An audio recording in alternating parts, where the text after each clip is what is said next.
Colonel S ഡിന്നി telephone line ചേരുകയാണ്. ശ്രീ ഡിന്നി, ഇതിലിപ്പോൾ അമേരിക്കയുടെ അറിവോടെയാണോ എന്നുള്ളതൊക്കെ ചർച്ചാ വിഷയമാണ്. പക്ഷേ ട്രംപിന്റെ അവസാനത്തെ ഒരു മുന്നറിയിപ്പ് വന്നതാണ് കഴിഞ്ഞ ദിവസം. ഇപ്പോൾ ഇസ്രായേൽ പ്രധാനമന്ത്രി ബെഞ്ചമിൻ നെതന്യാഹു പറയുന്നുണ്ട്, ഇസ്രായേൽ തന്നെയാണ് മുൻകൈ എടുത്തത്, ഇസ്രായേൽ തന്നെയാണ് ഈ ഓപ്പറേഷൻ നടത്തിയത്, മുഴുവൻ ഉത്തരവാദിത്വവും ഏറ്റെടുക്കുകയാണ് എന്ന്. പക്ഷേ അമേരിക്കയുടെ പച്ചക്കൊടി ഇല്ലാതെ ഇത്തരമൊരു ആക്രമണത്തിന് മുതിരുമോ ഇസ്രായേൽ? തീർച്ചയായിട്ടും അങ്ങനെ ഒരു ചാൻസ് വളരെ കുറവാണ്. അമേരിക്കയുടെ അറിവോ അല്ലെങ്കിൽ അമേരിക്കയുടെ ഒരു സമ്മതമില്ലാതെ ദോഹ പോലുള്ള രാജ്യത്ത് ഇസ്രായേൽ ഇങ്ങനെ ഒരു അറ്റാക്ക് ചെയ്യാനുള്ള സാധ്യത വളരെ വളരെ കുറവാണ്. പ്രത്യേകിച്ച് ഡൊണാൾഡ് ട്രംപ് ഇപ്പോഴെടുത്തിരിക്കുന്ന പല നിലപാടുകൾ വെച്ച് നോക്കുമ്പം ഇസ്രായേൽ അങ്ങനെ ഏകപക്ഷീയമായിട്ട് അങ്ങനെ ഒരു നടപടി എടുത്തിട്ടുണ്ട് എന്ന് വളരെ പാടാണ് അത് വിശ്വസിക്കാൻ. ഇപ്പൊ ഇസ്രായേൽ അങ്ങനെ പറഞ്ഞിട്ടുണ്ടെങ്കിലും പക്ഷെ ഇപ്പോഴത്തെ ഒരു സാഹചര്യം അനുസരിച്ച് അങ്ങനെ വിശ്വസിക്കാൻ വളരെ ഒരു എന്താ പറഞ്ഞാൽ അതൊരു വിശ്വസിക്കാൻ പറ്റാത്തൊരു കാര്യം തന്നെയാണ്.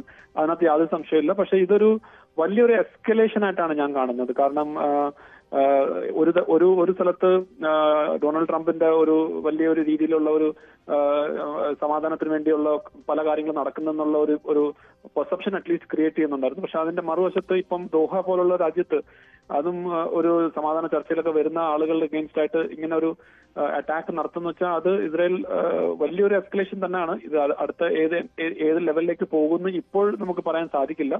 പക്ഷെ രണ്ട് റിപ്പോർട്ട്സ് വരുന്നുണ്ട്. ഒന്ന്, വലിയ രീതിയിലുള്ള നാശനഷ്ടം നടന്നിട്ടില്ല എന്നുള്ളൊരു റിപ്പോർട്ടും വരുന്നുണ്ട്. ഒരു സ്ഥലത്ത് വരുന്നുണ്ട് 5 പേരെ വധിച്ചിട്ടുണ്ട് എന്നും വരുന്നുണ്ട്. അപ്പം എനിക്ക് തോന്നുന്നു വളരെ ഇനിഷ്യൽ സ്റ്റേജസ് ആണ്. 5 ലീഡേഴ്സ് എന്ന് പറയുന്നത് ഈ ഒക്ടോബർ 7 കൂട്ടക്കൊല, ഇസ്രായേലിൽ നടന്ന കൂട്ടക്കൊല ഹമാസിന്റെ ഭാഗത്തത്, അതിൽ നേരിട്ട് ഓപ്പറേഷൻ നടത്തിയ ആളുകളാണ് എന്നുള്ളതാണ്. അത് ആസൂത്രണം ചെയ്തവരാണെന്നാണ്. ആ പേരുകളും ഇപ്പോൾ പുറത്തു വരുന്നുണ്ട്. ഖലീൽ അൽ ഹയ്യയുടെ പേര് വരുന്നുണ്ട്, അതുപോലെ തന്നെ സാഹിർ ജബാറിന്റെ പേര് വരുന്നുണ്ട്. ഇവരൊക്കെ ആ ടോപ്പ് ലീഡർഷിപ്പിലുള്ള ആളുകൾ തന്നെയാണല്ലോ ഹമാസിന്റെ. അപ്പോൾ ഇവർ ദോഹയിൽ പൊളിറ്റിക്കൽ ബ്യൂറോ പ്രവർത്തിപ്പിച്ചുകൊണ്ട് അവിടെ അഭയം പ്രാപിച്ചിരിക്കുന്നു എന്നുള്ള കാര്യം അത് വ്യക്തമായിരുന്നുവല്ലോ അല്ലേ നേരത്തെയും? അതെ, തീർച്ചയായിട്ടും. ദോഹ എക്കാലത്തും ഹമാസിന് വേണ്ടി അവിടെ ഹമാസിന്റെ നേതാക്കന്മാരും ഒക്കെ താമസിച്ചിരിക്കുന്ന ഒരു സ്ഥലമാണെന്ന് എല്ലാവർക്കും അറിയാവുന്ന ഒരു കാര്യമാണ്. പക്ഷെ ഇപ്പം ഇങ്ങനെ ഒരു അവസ്ഥയിൽ പ്രത്യേകിച്ച് ഇപ്പം നോക്കൂ, ഇതിപ്പോ ഒക്ടോബർ 7 കഴിഞ്ഞ് അവർക്ക് ചെയ്യണമായിരുന്നെങ്കിൽ ഇത് നേരത്തെ തന്നെ ചെയ്യാമായിരുന്നു. ഇതിന്റെ ഏറ്റവും എസ്കലേഷൻ ആയിരുന്ന സമയത്ത്. പക്ഷെ ഇപ്പം ഒരു സമാധാനത്തിലേക്ക് പോകുന്ന സമയത്ത് തന്നെ ഇത് ദോഹയിൽ ഇങ്ങനെ ചെയ്തു എന്ന് ചോദിക്കുമ്പോൾ അത് വളരെ വലിയ ചോദ്യങ്ങൾ അതിനകത്ത് വരുന്നു. ഒരു പോസിബിൾസ് അതിന്റെ ഒരു എക്സ്പ്ലനേഷൻ എനിക്കിപ്പം പറയാൻ സാധിക്കുന്നത്, അതായത് എന്തായാലും ഒരു സീസ് ഫയറിലേക്ക് പോകും. അപ്പൊ മാക്സിമം എത്രമാത്രം കാഷ്വാലിറ്റീസ് അല്ലെങ്കിൽ എത്രമാത്രം ഹമാസിന്റെ ആളുകളെ ഇല്ലാതാക്കാൻ പറ്റും എന്നുള്ള ഒരു ഫൈനൽ ആയിട്ടുള്ള ഒരു എസ്കലേഷന്റെ ഭാഗമായിട്ട് ചെയ്തതായിരിക്കാം. കാരണം നമുക്കറിയാം ഗാസയിലും കഴിഞ്ഞ ഒരു 3-4 ദിവസമായിട്ട് വളരെ വ്യാപകമായിട്ടുള്ള അറ്റാക്സ് നടക്കുന്നുണ്ട്. അപ്പം ഇതെന്തായാലും ഇത് അവസാനിക്കാൻ പോവുകയാണ്. അപ്പം ഇനിയിപ്പം ദോഹയിലാണെങ്കിൽ ദോഹയിൽ എന്നുള്ള രീതിയിലുള്ള ഒരു മൈൻഡ് സെറ്റ് ആണോ ഇതിന് പിന്നിൽ എന്ന് നമുക്ക് അറ്റ്ലീസ്റ്റ് ചെറിയ സംശയങ്ങൾ അങ്ങനെയുണ്ട്. പക്ഷെ എന്നിരുന്നാലും ഇത് ഇസ്രായേൽ ഹമാസ് യുദ്ധത്തിന്റെ വലിയ ഒരു എന്താ പറഞ്ഞ ഒരു വഴിത്തിരിവ് എന്നുള്ള രീതിയിലേക്ക് മാറിയിട്ടുണ്ട്.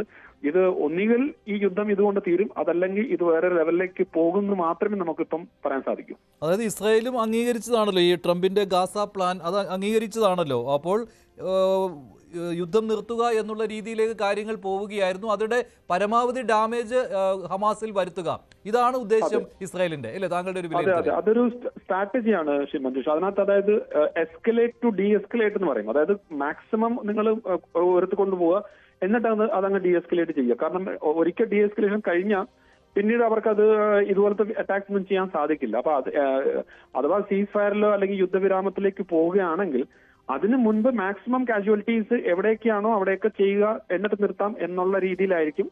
അറ്റ്ലീസ്റ്റ് ഇപ്പം ഒരു എന്താ പറഞ്ഞ ഒരു പെർസെപ്ഷൻ ക്രിയേറ്റ് ചെയ്യാൻ സാധിച്ചു ഇസ്രായേലിന്. ഹമാസ് എവിടെ ആയാലും അവരുടെ നേതാക്കന്മാരെ അവർ ടാർഗറ്റ് ചെയ്യും എന്നുള്ള ഒരു പെർസെപ്ഷൻ ക്രിയേറ്റ് ചെയ്യാനുള്ള ഒരു കാര്യം അവർക്ക് നേടിക്കഴിഞ്ഞു. കാരണം ഹമാസ് അവിടെ കീഴടങ്ങില്ല എന്നുള്ള കാര്യം ഇസ്രായേലിനും അറിയാം. അവരുടെ ആവശ്യം അവർ കീഴടങ്ങുക, അവരുടെ ബന്ദികളെല്ലാം തിരിച്ചു കൊടുക്കുക എന്നുള്ളതാണ്. പക്ഷെ അത് കീഴടങ്ങുന്നില്ല എന്ന് വരുന്ന ഒരു പൊസിഷനിൽ നിന്നാണ് ഇപ്പം ഇങ്ങനൊരു അറ്റാക്ക് ചെയ്യുന്നത്. അപ്പൊ അത് വെച്ചിട്ട് അറ്റ്ലീസ്റ്റ് ഒരു യുദ്ധവിരാമത്തിലേക്ക് പോകാനുള്ള ചാൻസും നമുക്ക് തള്ളിക്കളയാൻ പറ്റില്ല.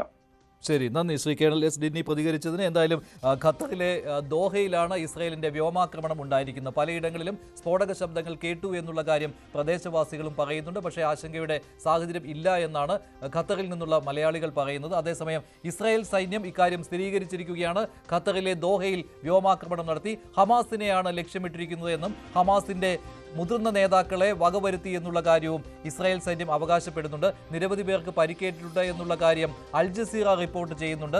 ഖത്തറിന് അനുകൂലമായ റിപ്പോർട്ടാണ് അൽ ജസീറ നൽകിക്കൊണ്ടിരിക്കുന്നത്. അവിടെ ഖത്തറിന്റെ ഭാഗത്തു നിന്നുള്ള പ്രതികരണം വന്നിരിക്കുന്നത് ഭീരുത്വമാർന്ന നടപടിയാണ് ഇസ്രായേലിന്റെ ഭാഗത്തു നിന്ന് ഉണ്ടായിരിക്കുന്നത്. അത് മനുഷ്യാവകാശ ലംഘനവും അന്താരാഷ്ട്ര നിയമങ്ങളുടെ നഗ്നമായ ലംഘനവുമാണ് നടത്തിയിരിക്കുന്നത്.